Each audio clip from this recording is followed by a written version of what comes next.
Hello बच्चों, welcome to SR classes and very good morning to all of you. तो बच्चों, एक बार फिर से हाजिर हूँ आप सबके सामने रामबाण सीरीज का नेक्स्ट पार्ट लेकर के। रामबाण सीरीज क्या है, थोड़ा सा ये बता दूं नए बच्चों के लिए। तो रामबाण सीरीज जो है वो दीर्घ उत्तरीय प्रश्नों की एक सीरीज़ है बच्चों, जिसमें हम लोग डेली दीर्घ उत्तरीय प्रश्न देखते हैं और ये सीरीज़ तब तक चलती रहेगी जब तक अपना एग्ज़ाम कंप्लीट ना हो जाए।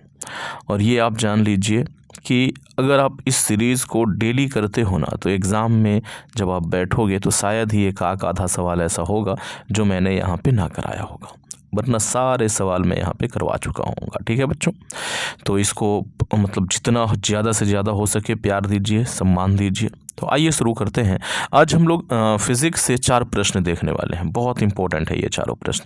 मैं थोड़ा सा एक बार प्रश्न दिखा दूं। सबसे पहला जो हम लोग प्रश्न करने वाले हैं वो है कि क्रांतिक कोण किसे कहते हैं। दूसरा प्रश्न है बच्चों, पेरिस्कोप किसे कहते हैं, इसके उपयोग बताइए। तीसरा जो प्रश्न है, उत्तल और अवतल लेंस में अंतर स्पष्ट करें। और चौथा जो है बच्चों वो ये है कि उत्तल दर्पण तथा अवतल दर्पण में अंतर लिखें। ये चारों प्रश्न अति महत्वपूर्ण हैं। तो आज ये चारों प्रश्न हम लोग करने वाले हैं। तो आइए शुरू करते हैं अपनी इस वीडियो को। और सबसे पहला प्रश्न देखते हैं कि क्रांतिक कोण यानी कि क्रिटिकल एंगल किसे कहते हैं। तो बच्चों इसको कैसे लिखेंगे कि जब प्रकाश की किरण सघन माध्यम से विरल माध्यम में प्रवेश करती है तो वह अभिलंब से परे हटती है, यानी अभिलंब से दूर हटती है। ठीक, अर्थात विरल माध्यम में बना अपवर्तित कोण, जिसे हम R द्वारा निरूपित करते हैं, सघन माध्यम में बने आपतित कोण, जिसे हम I द्वारा निरूपित करते हैं, से बड़ा होता है। जाहिर सी बात है बच्चों, जैसे देखो ये हमारा अभिलंब हो गया, नीचे सघन माध्यम है। तो मान लीजिए कि यहाँ से कोई किरण जा रही है तो इसको कायदे से ऐसे जाना चाहिए था, लेकिन थोड़ा सा ऐसे ये मुड़ के जाता है। तो ये अपवर्तित, ये आपतित कोण है और ये वाला अपवर्तित कोण है। तो अपवर्तित कोण बड़ा होता है, आपतित कोण क्या होता है, छोटा। या तो ये कहें कि आपतन कोण जो है वो थोड़ा सा क्या होता है, छोटा होता है बच्चों। ठीक, तो यही बात यहाँ पर लिखा हुआ है। ठीक ना, लिखा हुआ है कि यदि विरल माध्यम में बना अपवर्तित कोण एक समकोण के समान हो जाए, मतलब कि अगर विरल माध्यम में बना जो अपवर्तित कोण है वो एक समकोण के बराबर हो जाए, 90 डिग्री हो जाए, तो इसके सापेक्ष सघन माध्यम में बना आपतित कोण यानी कि आपतन कोण क्रांतिक कोण कहलाता है। मतलब ये हुआ बच्चों, थोड़ा सा मैं यहाँ पे समझाना चाहूँगा। मान लेते हैं कि नीचे जो है वो सघन माध्यम है, ऊपर जो है वो विरल माध्यम है। तो कैसे समझोगे, तो एक ऐसा कोण मान लिया कि ये वो कोण है, ये आपतन कोण है। इस आपतन कोण के लिए जो अपवर्तन कोण है ना वो ऐसा, मतलब जो अपवर्तन होता है वो ऐसे होता है, यानी कि अपवर्तन कोण क्या हो गया, 90 डिग्री हो गया। तो इस 90 डिग्री वाला जो अपवर्तन कोण है ना, उसके सापेक्ष जो आपतन कोण है वो क्या कहलाता है, क्रांतिक कोण कहलाता है बच्चों। यही चीज़ यहाँ पर शब्द में लिखा हुआ है। आइए अगले प्रश्न की तरफ बढ़ते हैं। अगला प्रश्न है, पेरिस्कोप किसे कहते हैं, इसके उपयोग क्या है। तो पेरिस्कोप एक यंत्र है जिसके द्वारा हम अपने में छिपी हुई वस्तुओं को देख सकते हैं, या तो ये कहें कि हम अपने आसपास छिपी हुई वस्तुओं को देख सकते हैं। सैनिक जो है वो खाइयों में छिपकर मैदानों पहाड़ों को देख सकते हैं, और पनडुब्बियों में बैठे सैनिक समुद्र तल का पर्यवेक्षण कर सकते हैं। ठीक, मतलब कि समुद्र में बैठे बैठे सैनिक जो है वो क्या कर सकते हैं, या तो ये कहें कि पनडुब्बियों में बैठे जो सैनिक हैं वो समुद्र तल का पर्यवेक्षण का मतलब होता है देखभाल। ठीक है बच्चों, वो कर सकते हैं। किसी धुंध वाले दिन अवरक्त फोटोग्राफी भी इसकी सहायता से की जा सकती है। देखो कितना बढ़िया तरीके से लिखा गया है बच्चों। पेरिस्कोप समतल दर्पण की सहायता से बना एक यंत्र होता है जो प्रकाश के परावर्तन के सिद्धांत पर कार्य करता है। मतलब पेरिस्कोप जो है वो किससे बना होता है बच्चों, तो समतल दर्पणों से बना हुआ एक यंत्र है बच्चे, जो प्रकाश के परावर्तन के सिद्धांत पर कार्य करता है। और जो उच्च कोटि का पेरिस्कोप होता है, जो अच्छा क्वालिटी का पेरिस्कोप होता है, उसमें प्रिज्म का भी उपयोग किया जाता है। अगला प्रश्न जो कि अति महत्वपूर्ण है बच्चों वो ये है कि उत्तल लेंस और अवतल लेंस में अंतर स्पष्ट करें। उत्तल लेंस, जब भी अंतर वाला प्रश्न आए तो एक तरफ जिसके जिसके बीच अंतर पूछे ना, दोनों को एक एक साइड लिख दो। उत्तल लेंस के साइड में लिख रहे हैं बच्चों कि उत्तल लेंस जो है बीच में से मोटा तथा किनारों से पतला होता है। वहीं हम अवतल लेंस की बात करें तो बीच में पतला तथा किनारों पे मोटा होता है। उत्तल लेंस की बात करें बच्चों की बड़े अक्षर बड़े आकार के दिखाई देते हैं। जब हम लेंस को करीब से किसी ये को देखते हैं, किसी अक्षर को देखते हैं तो वो बड़ा आकार का दिखता है। वहीं यहाँ देखें तो अक्षर जो है वो छोटे आकार के दिखाई पड़ते हैं, क्योंकि ये छोटा प्रतिबिंब बनाता है।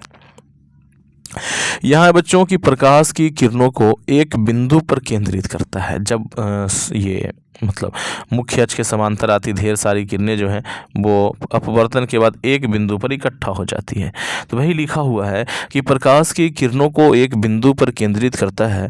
वहीं यहाँ पे हम देखें तो प्रकाश के किरण पुंज को बिखेर देता है ना, या तो ये कहें कि अपसरित कर देता है।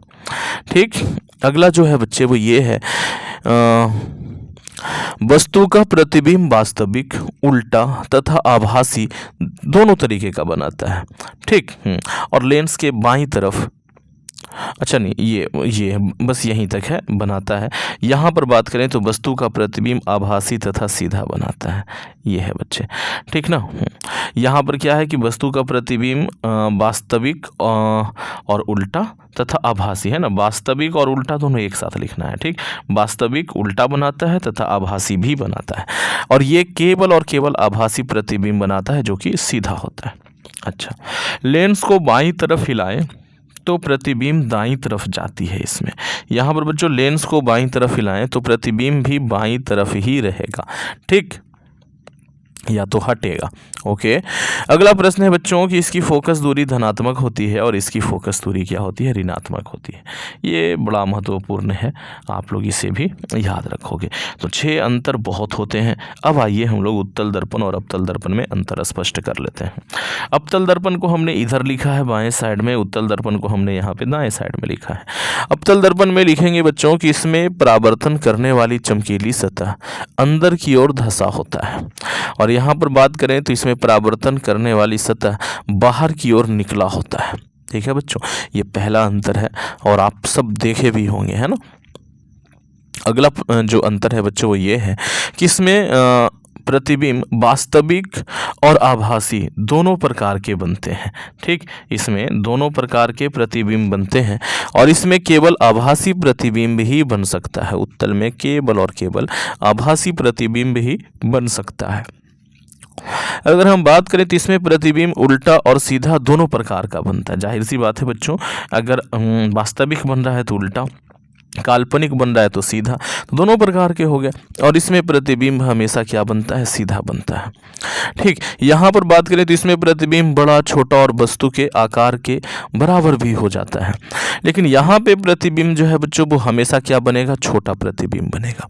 ठीक ना। चलिए, तो ये आज के 4 महत्वपूर्ण प्रश्न थे फिजिक्स से, जो कि सच में बहुत इंपॉर्टेंट थे, हमने यहाँ पर किया। मैंने पूरी कोशिश की कि आपको सारी चीज़ें यहाँ पे डिटेल में समझा सकूं। बच्चों, अब आप कहोगे कि सर इसका PDF कहाँ पर मिलेगा, तो इसका PDF के लिए आपको जाना पड़ेगा अपने वेबसाइट पे। वहाँ पे थोड़ा सा तबीयत ख़राब होने की वजह से चीज़ें अपडेट नहीं हो रही हैं, लेकिन मैं एक बार ये कर देता हूँ, क्योंकि जैसे ही अपडेट होंगी सब कुछ एक साथ आपको मिल जाएगा। तो आइए मैं दिखाता हूँ कि कहाँ पर इसका PDF मिलेगा, जो कि बिल्कुल फ्री ऑफ कॉस्ट होगा।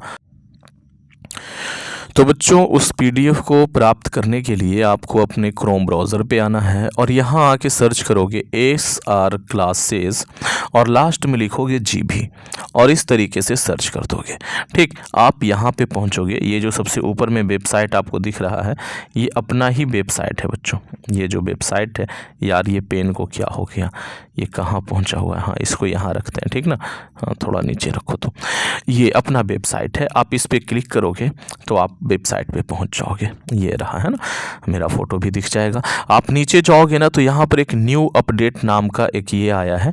ठीक, तो आप इस पर क्लिक करोगे, न्यू अपडेट मतलब ये रहा सारे रामबाण सीरीज जो है 15 पार्ट तक यहाँ पे अपलोड है बच्चे। इसके बाद वाला अपलोड नहीं हो पा रहा है, जो अपलोड करते हैं उनकी तबीयत थोड़ी सही नहीं है इस वजह से, तो मैं करवा देता हूँ जैसे ही उनका तबीयत सही होता है, सब एक साथ आपको मिल जाएगा। ठीक है बच्चों, यहाँ पे आपको सब मिल जाएगा। जैसे कि आपको ये चाहिए, कोई भी क्लिक करके देखते हैं तो आप यहाँ से देखो, ये रहा आपका नोट्स। आप क्या कर सकते हो, आप यहाँ से इसे डाउनलोड कर सकते हो अगर आपके डाउनलोड का ऑप्शन आता है तो, और अगर डाउनलोड का ऑप्शन नहीं आता है आप में तो आप क्या कर सकते हो बच्चों, इसका एक स्क्रीनशॉट ले सकते हो या तो फिर मैं कहूँगा कि इसको यहीं पे छोड़ दीजिए, यहीं से आके पढ़ाई कर लीजिए। डाउनलोड करोगे तो वो भी कहीं पे तो रहेगा ना कहीं आपका स्थान घेरेगा मोबाइल का। ये यहाँ पे हमेशा पड़ा हुआ है, आप आइए और आकर के यहीं से पढ़ लीजिए, है ना। ये PDF यहाँ पे हमेशा के लिए पड़ा हुआ है।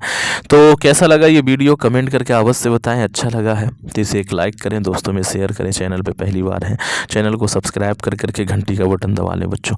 Thank you, thanks for watching. बने रहें SR क्लास के साथ।